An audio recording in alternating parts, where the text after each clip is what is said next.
నమస్తే అండి. జయ రామకృష్ణ. నేటి సద్భావన చూద్దాము. మనమంతా దివ్యమైన ఆత్మస్వరూపులం అనే సహజ జ్ఞానం మనలోనే ఉన్నది. మన లోపల ఉంది. జ్ఞానం అనేది ఆల్రెడీ ఉంది. ఇప్పుడు స్వామి వివేకానంద కూడా చెప్తారు, మన లోపల నిబిడీకృతంగా ఉంది, అంతా ఉంది, దివ్యత్వం ఉంది. ప్రతి ఒక్కరూ అమృతస్య పుత్ర అంటారు. మనమందరం కూడా అమృతం తాగినటువంటి పుత్రులము. మనము భగవంతునికి వారసులం మనమందరం కూడా. కాకపోతే ఆ దివ్యత్వాన్ని ప్రదర్శించటం మర్చిపోయాము. ఆ దివ్యత్వం ఉందనే విషయం కూడా మర్చిపోయి ప్రవర్తిస్తున్నాము అని చెప్తున్నారనమాట. కాబట్టి ఆ సహజ జ్ఞానం లోపల ఉంది మనలో. ఎందుకంటే ప్రతి ఒక్కరము ఏదో ఒక టైంలో మంచిగా ఉంటుంటామా లేదా? ఎప్పుడు 24 గంటలు చెడుగా ఎవరు లేం కదా. ప్రతి ఒక్కరిలో మంచితనం అనేది ఉంది. కాకపోతే ఆ మంచితనాన్ని వ్యక్తం చేసే పద్ధతి మనకు తెలియడం లేదు, మనం కనెక్ట్ అవ్వడం లేదనమాట విశ్వంతో. అది మనము చేస్తున్న తప్పు. కాబట్టి అది మనం అర్థం చేసుకోవాలి. మనలో ఆల్రెడీ జ్ఞానం ఉంది. ఇప్పుడు మనం నా నోట్లో నుంచి ఈ మాటలు వస్తున్నాయి అంటే నా లోపల ఉందనమాట. ఆ జ్ఞానం అంతా లోపల ఉంటేనే బయటకు వస్తుంది. మీకు అది అర్థం అవుతా ఉంది అంటే మీ లోపల కూడా ఆల్రెడీ ఉంది అని అర్థం అనమాట. మీ లోపల ఆల్రెడీ ఉంది. ఆ రెండు టాలీ చేసుకుంటున్నారు. నేను మాట్లాడే మాట, మీ లోపల ఉన్న జ్ఞానం రెండు టాలీ చేసుకుని అవును కదా, అంతే కదా, ఇది కరెక్ట్ కదా అనిపిస్తుంది అనమాట. అప్పుడు ఏదైనా చెప్పినప్పుడు. లేదు అర్థం కావడం లేదు అంటే మీ లోపల ఇంకా జ్ఞానము బయటకు రావటం లేదు అని అర్థం అనమాట. అంతేగాని కొత్తగా ఎవరు తయారు చేయలేరు అనమాట. అందరూ తయారుగా ఉన్నాము. ఆల్రెడీ మనలో లోపల జ్ఞానం నిబిడీకృతమై ఉంది. అయితే దాన్ని వెలికి తీసే కార్యక్రమము ఒక్కొక్కరు ఒక్కోలాగా చేస్తున్నాం అనమాట. ఒకరికి తీవ్రంగా ఉంటుంది పట్టుదల, నేను బాగా జ్ఞానం తెచ్చుకోవాలి, నేను బాగా భక్తిలో ఉండాలి, బాగా కనెక్ట్ అవ్వాలి విశ్వంతో, మంచి పనులే చేయాలి, అందరికీ మంచిని బోధించాలి, నేను ముందు మంచిగా మారాలి, నేను భగవంతుని చేతిలో ఉపకరణంగా మారాలి. అట్లా బాగా అనుకునే వాళ్ళు ఏం చేస్తారు, 24 hours ఆ పనిలోనే ఉంటారు. ఏం చేస్తున్నా దాన్ని వాళ్ళు కనెక్ట్ చేసేసుకుంటూ ఉంటారు.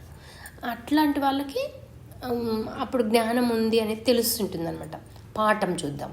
స్వార్థాన్ని విడిచి ఫలితాలను గురించి భయాన్ని వదిలి కార్యరంగంలోకి దుమికినప్పుడే ఘనతర కార్యసాధన జరుగుతుంది. కాబట్టి స్వార్థం అనేది ఫస్ట్ మనం పక్కన పెట్టేసుకోవాల్సిందే. ఎందుకంటే మంచి పనులు చేయాలి, పుణ్యకార్యాలు చేయాలి అన్నప్పుడు మనకు స్వార్థం ఉంటే మనం ఏం చేయలేము, సక్సెస్ కాలేము. కాబట్టి ఫలితాలను గురించి భయం కూడా వదిలేయాలి అంటున్నారు. ఇప్పుడు మేము యూట్యూబ్లో అప్లోడ్ చేస్తున్నాం. ఎవరు చూస్తున్నారో ఎవరు పోతున్నారో కింద కామెంట్ చేయండి అని కూడా చెప్తున్నాం. మర్చిపోతున్నారు, చేయట్లేదు. అది ఎవరు చూసుకోవాలి? అదంతా భగవంతుడి పని. అది భగవంతునికి వదిలేసామన్నమాట. నేను అంతకుముందు కూడా స్పిరిచువల్ జర్నీ అని ఒక చిన్న ఛానల్ ఉండేది. నాకు బుద్ధి పుట్టినప్పుడు అప్లోడ్ చేసేదాన్ని. అలా చేయకపోతే అది ఫేమస్ అవ్వదు ఛానల్ అవన్నీ నాకేం తెలియదు, టెక్నికల్ ఏం తెలియదు అనమాట. ఊరికే నేను ఎప్పుడు మూడ్ వస్తే అప్పుడు అప్లోడ్ చేసేదాన్ని. అది అట్లానే ఉంది. సో ఇప్పుడు వీళ్ళు అప్లోడ్ చేస్తున్నారు, వాళ్ళకి టైం ఉన్నప్పుడు చేస్తున్నారు. అదంతా ఒకరికొకరు షేర్ చేసుకోవాల్సింది ఎవరు? భగవంతుడు చూసుకోవాలి. అదంతా భగవంతుని పని అని చెప్పి చేస్తున్నాం అనమాట మేము కూడా. కాబట్టి ఏమంటున్నారు, నువ్వు ఫలితాన్ని గురించి ఏమీ ఆలోచించద్దు, కార్యంలోకి దూకేసేయి అంటున్నారు. అప్పుడు అట్లా దూకినప్పుడే ఘనమైన కార్యాలు సాధించబడతాయి అంటున్నారు. కాబట్టి అట్లా దూకినప్పుడు మాత్రమే పెద్ద పెద్ద కార్యాలు సాధిస్తామన్నమాట. మన సహజ స్వభావానికి వ్యతిరేకమైన వాటి నుండి తప్పిస్తుంది. పరిత్యాగము సంకుచితపు పరిధి నుండి విడుదలను ఇస్తుంది. మనం త్యాగం చేస్తున్నాం అనుకోండి, త్యాగబుద్ధి ఉన్నప్పుడు ఏమవుతుంది, మనకి మన సహజ స్వభావం, మన నేచర్ ఏదైతే ఉంటుందో దానికి వ్యతిరేకంగా ఏదైనా వస్తుంది మన దగ్గరికి అంటే దాని యూనివర్స్ పక్కకు తప్పించేస్తుంది. యూనివర్స్ అన్నా భగవంతుడన్నా ఒకటే అనుకుందాం. కాబట్టి ఏమంటున్నారు, మన సహజ స్వభావానికి వ్యతిరేకమైన వాటి నుంచి తప్పిస్తుంది, సంకుచితపు పరిధి నుండి విడుదలను ఇస్తుంది. సంకుచిత ఆలోచనలు ఉండవు. ఇంకప్పుడు మనం పెద్ద పెద్ద కార్యాలు చేయాలి, పెద్ద అంటే కొంచెం నలుగురికి మంచి చేయాలి, భక్తి చేసుకోవాలి, ఇట్లా అన్నప్పుడు ఏమవుతుంది, చిన్న చిన్న విషయాలు పట్టించుకోమన్నమాట. ఎందుకంటే అది టైం వేస్ట్ అవుతుంది, మన మనశ్శాంతి కోల్పోతాము అట్లా.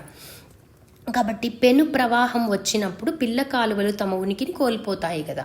పెద్ద ప్రవాహం సముద్రంలాగా ఇలా పొంగుకొని వచ్చేసింది అనుకో, అప్పుడు ఏమవుతుంది, పిల్ల కాలువలన్నీ దాంట్లో కలిసిపోతాయి కదా.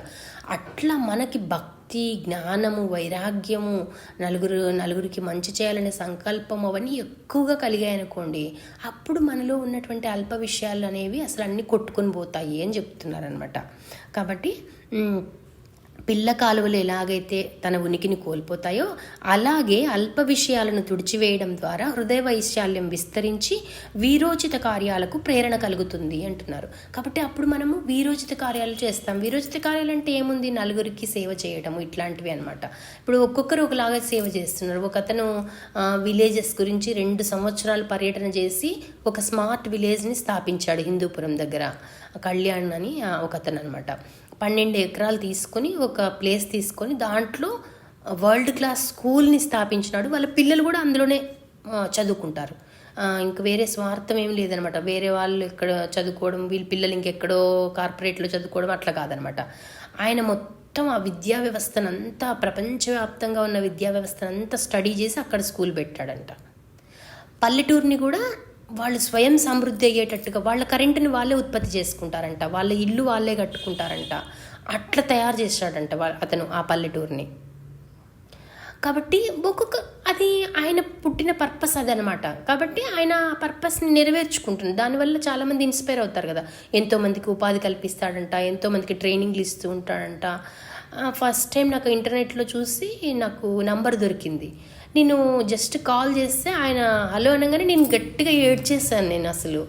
ఎందుకంటే ఆయన స్టేజ్కి రావాలంటే ఎన్ని కష్టాలు పడి ఉంటారు కదా. 2 సంవత్సరాలు మొత్తం దేశమంతా తిరిగాడంట. ఇంకొక రైతు దగ్గర పాలేరుగా వర్క్ చేశాడంట. అతను చాలా పెద్ద చదువులు చదువుకున్నాడు. అయినప్పటికీ రైతుల కోసం ఏదో చెయ్యాలి అని చెప్పేసి అంత వీరోచిత కార్యమే కదా అది. 2 సంవత్సరాలు దేశమంతా తిరగాలి, మళ్ళీ ఒక రైతు దగ్గర ఏమి అన్నోన్ పర్సన్ దగ్గర వెళ్ళి పొలం పనులకి వాటికి వర్కర్ లాగా జాయిన్ అయ్యాడంట. జాయిన్ అయ్యి అంత నేర్చుకున్నాడంట. ప్రాక్టికల్గా ఇలా ఉంటుంది కదా, ఇలా సమస్యలు ఇలా ఉంటాయి కదా అని. కాబట్టి ఇంకొకరు ఇక్కడ లక్ష్య ఫౌండేషన్ అని ఒకటి ఉంది హైదరాబాద్ అవుట్స్కట్స్లో. ఆయన తన జీవితాన్ని అర్పించేసేసి కొంతమంది పిల్లల్ని సెలెక్ట్ చేసి వాళ్ళని IASకి ప్రిపేర్ చేస్తున్నాడు. ఇంతట్లో ఉన్నట్టుంది వాళ్ళకి ఫస్ట్ అటెంప్ట్. వాళ్ళకి అన్నీ నేర్పిస్తున్నాడు. వాళ్ళకి కరాటే నేర్పిస్తున్నాడు, ఇంకా యోగా అయితేనేమి, భగవద్గీత అయితేనేమి, వాళ్ళని ఒక సంపూర్ణ మానవులుగా తయారు చేసి అప్పుడు వాళ్ళకి IAS వచ్చింది అనుకోండి, అప్పుడు వాళ్ళు నిజంగా సేవ చేయగలుగుతారు కదా. అట్లా ఒక్కొక్కరిది ఒక్కొక్క రకమైన ఆలోచన, పుర్రెకో బుద్ధి అన్నట్టుగా మనకి ఏముంది అనేది మనం అర్థం చేసుకోవాలన్నమాట. కాబట్టి అట్లా ఆయనకు చాలా ఖర్చు అవుతుంది. నెలకు 3 లక్షలని చాలా ఇయర్స్ కింద మేము విన్నామన్నమాట. అతనికి ఏదైనా చేద్దాము రేపొద్దున మన ట్రస్ట్ ద్వారా అని మేము అనుకున్నాము. కాబట్టి ఆయన లెక్చరర్స్ సిటీ నుంచి రావాలంటే ఎక్కువ ఫీజులు డిమాండ్ చేస్తారంట. మంచి లెక్చరర్స్ కావాలంటే మరి సిటీ నుంచే తెచ్చుకోవాలి కదా, అక్కడ చుట్టుపక్కల వాళ్ళతో సరిపోదు కదా IAS ట్రైనింగ్ అంటే. మరి ఆయన ఫలితం ఏది ఆశించట్లేదు. ఇప్పుడు ఆ పిల్లలు పోయి అటెంప్ట్ చేస్తే పాస్ అవుతారా అవన్నీ వదిలేసి ఫస్ట్ కార్యరంగంలోకి దుమికేశాడు. వీరోచిత కార్యము జరుగుతూ ఉంది అక్కడ. ఎంతమందికో ఇన్స్పిరేషన్ కదా. ఇప్పుడు ఒక్కరు అక్కడి నుంచి తయారయ్యారనుకోండి, వాళ్ళు ఎంతమంది దేశాన్ని ఉద్ధరిస్తారు కదా అట్లాంటి ఆఫీసర్లు తయారైతే. అట్లా ఒక్కొక్కరికి ఒకటి అనిపిస్తుంది అనమాట. ఒక అబ్బాయి ఏమో పెళ్లి చేసుకోలేదు, సర్వనీడి అని ఒక ఆర్గనైజేషన్, గౌతమ్ అనుకుంటా అబ్బాయి పేరు. అసలు ఏం పెళ్లి లేదు, ఏం లేదు, మొత్తం వాళ్ళ ఇంట్లో అందరూ కూడా దాంట్లోకి దిగిపోయారు. ఆయన ఏవో చాలా సేవా కార్యక్రమాలు చేస్తుంటాడు. అనాథ శవాలని దహనం చేయడం అయితేనేమి ఇంకా చాలా చేస్తూ ఉంటాడనమాట. అట్లా ఆయన పెళ్ళి కూడా చేసుకోవట్లేదు ఆ అబ్బాయి. అట్లా ఒక్కొక్కరు ఒకలాగా సమాజానికి పనికి వస్తూ ఉంటారు. అదంతా దైవ కార్యమే కదా, అదంతా యూనివర్స్తో కనెక్ట్ అవ్వడమే అనమాట. అంత పెద్ద ఎత్తున చేయకపోయినా నేనేం చెప్తున్నా, అమ్మ మీ సర్కిల్లో ప్రెగ్నెంట్ అని ఉంటే కనెక్ట్ చేయండి, లేదా ఎవరికైనా సత్సంగం నచ్చితే ఇవి షేర్ చేయండి. కనీసం వీడియోస్, మనం పెట్టే మెసేజెస్ ఏదైనా ఇంపార్టెంట్ ఉంటే షేర్ చేయండి. వాళ్ళని మెల్లగా ఆ దారిలోకి తీసుకురండి. నెలకు ఒక్కరిని ఇన్స్పైర్ చేయండి అని చెప్తూ ఉంటారు. మాకు రామకృష్ణ మఠంలో ఏం చెప్తారు, నెలకు ఒక్క మనిషిని మీరు మార్చండి. ఎందుకంటే ఉగ్రవాదులు వీళ్ళందరూ ఏం చేస్తున్నారు, ఎంత సీక్రెట్గా వర్క్ చేస్తారు కదా వాళ్ళంతా. మనం కూడా అంత భక్తితో వర్క్ చేయాలి అని చెప్తారు మాకు అక్కడ గురువులు.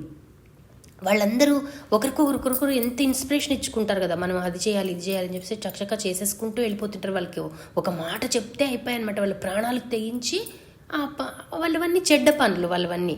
కాబట్టి మంచి పనులు మనం కూడా స్లీపింగ్ సెల్స్ లాగా పనిచేద్దాము అని చెప్తారనమాట మాకు రామకృష్ణ మఠంలో గురువులు. కాబట్టి మనం కూడా చిన్నగా ఇంట్లో కూర్చొనే నీ పని అయిపోయిన తర్వాత 1 గంట సేపు నువ్వు సమాజాని కోసం కేటాయించు. అప్పుడు సమాజం ఎంత మారుతుంది. మనకున్న సమస్యలు కూడా మనకు గుర్తుండవు అనమాట.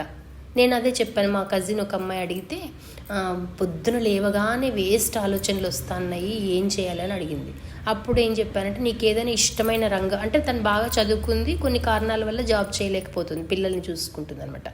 కాబట్టి నేనేం చెప్పానంటే, నీకు ఏదైనా ఇష్టమైన రంగం ఏదైనా ఉంటే, ఇప్పుడు తనకి ఏదో ఒకటి తను ఆల్రెడీ సాఫ్ట్వేర్ కాబట్టి తనకి ఏదైనా నచ్చిన రంగం ఉంటుంది కదా, దాని గురించి స్టడీ చేసుకుంటూ కూర్చో, నువ్వు కొంచెం నోట్స్ తయారు చెయ్యి అని. పని ఉండాలి మెదడుకి, ఎప్పుడు కూడా ఒక పని ఉండాలి మనకి, అప్పుడు అది వేషాలు వేయకుండా ఉంటుంది. కాబట్టి అట్లా చేయండి అంటే బాగుంది, అప్పటి నుంచి అట్లా చేస్తున్నప్పటి నుంచి బాగుంది అని చెప్పింది అమ్మాయి. అట్లా అనమాట. కాబట్టి ప్రార్థన ఏంటిదో చూద్దాం, టైం అయిపోతా ఉంది మనకి. భగవత్ స్ఫూర్తిని పొందేందుకు నా హృదయం విస్తరించుగాక, నా మనస్సు పరధ్యానం నుండి మరలి భగవంతుని ఉనికిని గ్రహించుగాక. అదే పరధ్యానంలో ఉండిపోతాం మనం, ఎప్పుడు వేరే విషయాల పట్ల మనస్సు ఎక్కువగా ఆకర్షితం అవుతుంటుంది. కాబట్టి దాన్ని తగ్గించుకొని భగవంతుని మీద ధ్యానంలో ఉండాలి. పడుకున్నా జపం చేసుకోవచ్చు, తప్పేం లేదు. బెడ్ పైన చేసుకోవచ్చా వద్దా ఆ క్వశ్చన్ అవసరం లేదనమాట. మనకు వేరే గురువుగా చెప్పారు, లేవగానే కాలు కూడా కిందకి పెట్టకుండా జపం చేసుకోమని చెప్తారంట. స్నానము ఇంకోటి, అయ్యో స్నానం చేసి చేయాలి కదా అంటే, భగవంతుని నువ్వు పిలుస్తున్నావు. ఆయన ఏమంటారంటే, అప్పుడు దానికి ఏం ఎగ్జాంపుల్ ఇచ్చారంటే, లక్ష్మీదేవి పని కట్టుకొని నీకు వచ్చి అమ్మ నీకు దర్శనం ఇస్తానని ఆయన వచ్చి చెప్పింది. అప్పుడు నువ్వు వెళ్ళి స్నానానికి వెళ్ళొస్తాను ఉండమ్మా అంటావా, లేకపోతే సరే నేను దర్శనం చేసుకుంటావా? అది ఆయన చెప్పేది. అంటే అంత ప్రేమ, మనకు భయం ఉండకూడదు. ఫస్ట్ ఆ ప్రేమ అనేది మనకి వచ్చేసేయాలన్నమాట భగవంతుని మీద. ఇక్కడ ఉన్న వాళ్ళందరికీ కూడా ప్రేమ ఉంది భగవంతుని మీద. నేను మామూలుగా జనరల్గా చెప్తున్నాను, అందరూ వింటారు కాబట్టి అదనమాట. కాబట్టి నా మనస్సు పరధ్యానం నుండి మరలి భగవంతుని ఉనికిని గ్రహించుగాక, నా దృష్టి స్పష్టమైనది అగుగాక, ఉత్తమ కార్యాచరణం శక్తిని చూపేందుకు నా మనస్సు ఆత్మ జాగృతమగుగాక. సో నేను వచ్చేటప్పుడు అమ్మకి ప్రేయర్ చేసుకుని వస్తాను అన్నపూర్ణమ్మ దగ్గర. అమ్మ వాళ్ళందరూ సంతోషించాలి, వాళ్ళ సమస్యలు, వాళ్ళకున్న సమస్యలు కొంచెం తీరాలి, నేను చెప్పే మాటలు వాళ్ళకి రుచించాలి, నన్ను అలా చెప్పనివ్వు, నేను వెళ్ళొస్తానమ్మా అని చెప్పి దండం పెట్టుకొని వచ్చి కూర్చుంటాను అనమాట. అట్లా ఉన్నప్పుడే మనం ఉత్తమంగా మనం పని చేయగలుగుతాము. అయిపోయిన తర్వాత అమ్మ అయిపోయింది, ఇక నేను వంటకి వెళ్తున్నానమ్మా అని చెప్తాం.